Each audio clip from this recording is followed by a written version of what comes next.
Финанс министри, сіз жооп берип коесузбу? Руслан Саталанович. Финанс министри. Сиз билесизби бул боюнча өткөн олтурумда $2 миллион кошулбай гана байланыштуу арка кеткен. Ооба, эсимде. Ошолорду кошуп келдиңиздерби? Ооба, Минсельхоз сөзү киргизет ошол боюнча. Анда урматтуу депутаттар, эгерде булар өзгөрүп келген болсо, Шайлоо Карбековичтин сунушу менен өзгөрүп келген болсо, анда биз колдоп коюшубуз керек. Если өзгөрүлгөн эмес болсо, анда кайрадан кайтарышыбыз керек. Рахмат. Рахмат. Кийинки сөз Адахан Кисамаевичке берилет. 19 миллион боюнча, 17 миллион боюнча бул мен каттуу сын пикирим болгон. Ошол 2 миллиондон ашык евро эмне үчүн бизди добушка коюп атканда 19ду коюп атасыңар? Бул жерде 17 миллион 870 деп турат деп кайра суроо койгом мен ушу сиздин кесиптешиңизге. Азыр айтып атасыз, ал 2 миллион евро бул жерде таптакыр жоголуп кеткен. Бул жерде жок азыр. Комитеттин чечиминде жок. Сунуштарда жок. Андан сырткары конфиденциалдык долбоор деп өзгөртүлүүгө тийиш деп жазылып турат.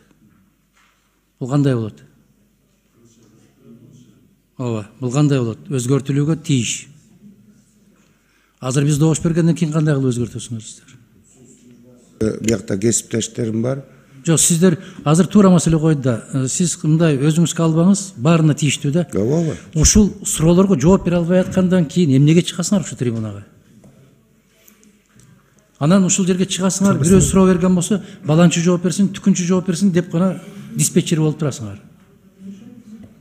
Мына мен окуп атам. Силерден келген кагаз. Өзгөртүлүүгө тийиш деп атасыңар. Эмнеси өзгөрөт? Биз азыр карайбыз, добуш беребиз. Анан кантип өзгөртөсүздөр? Уруксат болсун. Эми өзүңүздү тааныштырып коюңуз. Өзүңүздү тааныштырып койсоңуз. Жолдош Алиев, суу ресурстук кызматынын адисимин. Ушу долбоор боюнча мен иш жүргүзгөмүн да. Ушу долбоордун алкагында 3 келишим болот да. Бир кредиттин келишим, бир грантовый келишим и технический содействие деген келишим. 2 келишим ратификациядан өтөт. Ушу 2 келишимди силерге сунуштап атабыз да. Жок, сунуштап атканыңызды көрдүм. 3-чү келишим технический содействие деген. Эмеден өтпөйт, ратификациядан өтпөйт. Аны түздөн түз биз түзөбүз да. Биз Чыңгыз Азаматовичке өткөндө ушундай талап койгонбуз да. Ар бир кагазды бергилечи, биз колубуз менен көрөлү. Кармап көрөлү. Акчасын карматпайсыңар. Жок дегенде кагазын кармап көрөлүчү. Кайда кетет, эмне үчүн кетет, кандай шартта кетет? Эмне үчүн ошону 3 бөлүк кылып алып келбейсиңер? Өткөндө сиздин кесиптешиңизби билбейм, могу жерде мени менен талашты эле. Мына экинчи бөлүгүндө туратпы дегендей кылып. Моюнга албай аттыңар, бирок кийин чыкпады ушу 2 миллион евродон ашыгыраак. Ушул макулдашууга, келишимге кирбей калган акча экендиги. Мына бүгүн ал жок. Ал жок бүгүн. Бүгүн 17 миллион 870 миң бар. Кайда кетти 2 миллион? Бул эми 2 миллион бул отдельный келишимден ратификация өтпөй турган эмеде акчаларда, каражаттар. Эмнеге өтпөйт ал бизден? Биз кайтарабыз да, Кыргызстан ошону кайтарат да.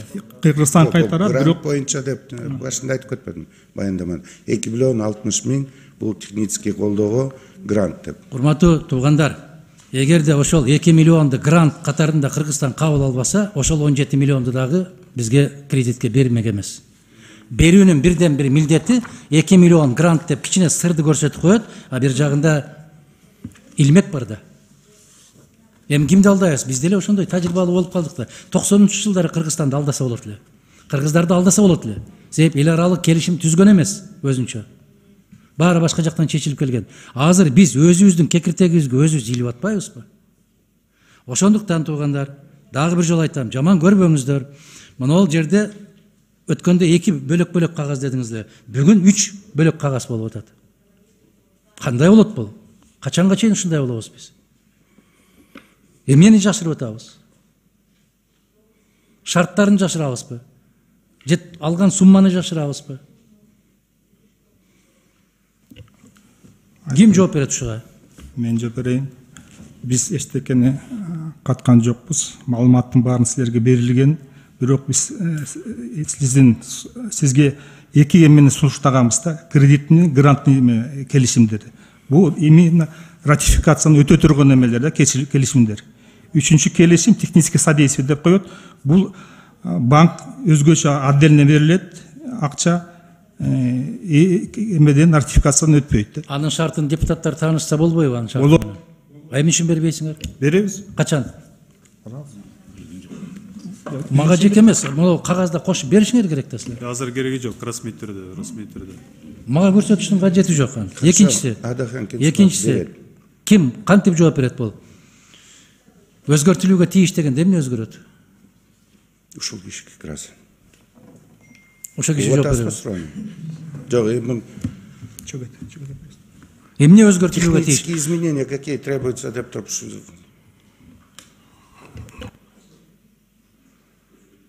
Долбоордун күнү деген жерде турат. Мына үстүндө эле 2022-жылдын 5-январында долбоор күнү деп белгилепсиздер.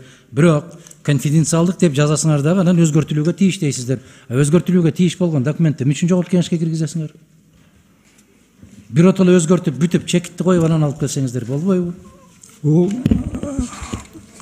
жана келишимге кол коюлганда незначительный эме болот, жанагы өзгөртүүлөр киргизилет да. Бул мындай официальный эме да, процедура да. Мына мисалы караңыздарчы, резервдөө үчүн комиссиянын өлчөмү жылдык 0,5%-ды түзөт деп атасыздар да. Эгер ушуну 0,3% деп өзгөртүп койсоңуздар, бул чоң өзгөрүүбү? 20 миллион евронун ортосунда. Чоң өзгөрүү да, бул текст өзгөрүп атпайбы? Уруксатпы? Ким? Финансы министринин орун басары Руслан Татиков. Адахан Кимсомбаевич, бул боюнча финансы жагынан эч нерсе өзгөрө албайт.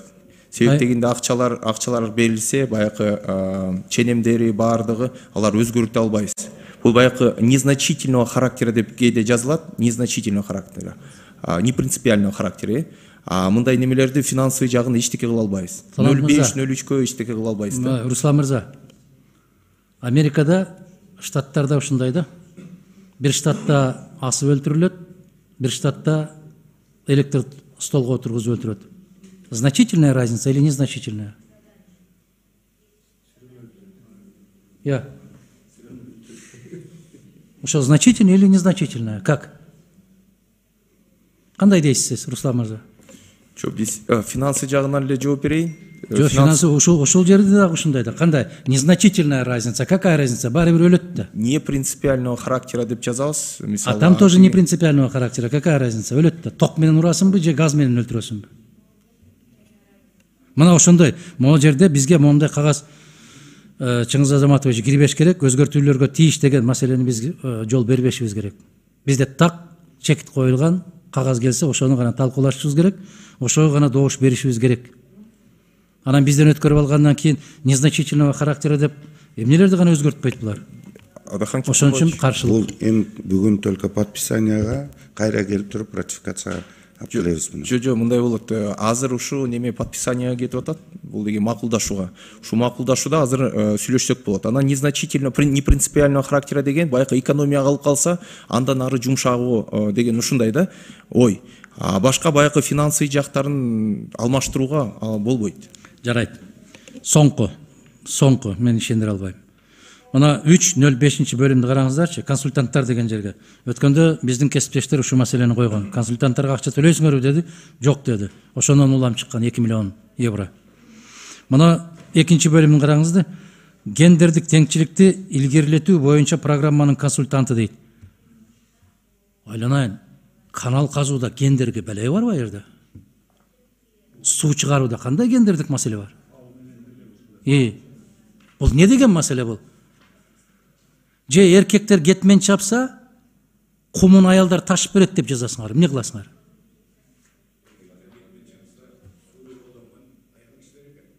Статистика ушундай дейт. Кандай деп жооп бересизби? Мен мындайда ушул программанын каражаттары банк отдельно төлөнөт. Жерде каралган эмес, только программасы эле каралган. Бул банктын политикасы да. Именно гендерный вопрос банктын политикасы. Гранттын эсебинен, проектте каралбаган гранттын эсебинен, өзүлөрүнүн акчасынан төлөнүп турган эме да программа. Банктын тарабынан төленіп тұрған ақша. Эми кечиресиз Кредит емес, грант емес, банктен немесинен каражатынан төленіп тұрған каражаттар. Үстүн карасаңыздар, долбоорду ишке ашырууга жардам көрсөтүү үчүн зайымчы дейт. Зайымчы деген карыз алуучу да, туурабы? Заем дегенде эле чыгыл коюпсуңар да кыргызча болуп калыптыр да. Аман эле болсун да биздин ушу котормочулар да. Эгерде банк менен башкасы макулдашылбаса деп туруп, анан кийин кетип баратат. Гендердик теңчиликти илгерилетүү деп. Же 3 эркек иштеген жерде сөзсүз бир аял болуш керек деген талапты коесуңар. Керекпи, керек эмеспи, канал казабы, суу чыгарабы? Текстти силер окуйсуңарбы өзү бизге жогорку кеңешке алып келерде? Адахан Кесабаевич, бираз берде бири-бирибизди түшүнбөстүк болуп атат. Мындан баштайлы. Кредит менен бизди кызыктырып, ушуга байлап атат деп атасыз. Туура. Макулмун мен. Аны менен да макулмун. Кредит грантты берип туруп бизди кредитке байлап атат. Бирок мына ошол жерде грант дегенибиз 3,174 миллион. Кредит дегенибиз 14,113 миллион. Мына экөөнүн кошкондо ушулар гана кетет каналга. Ушулар гана кетет.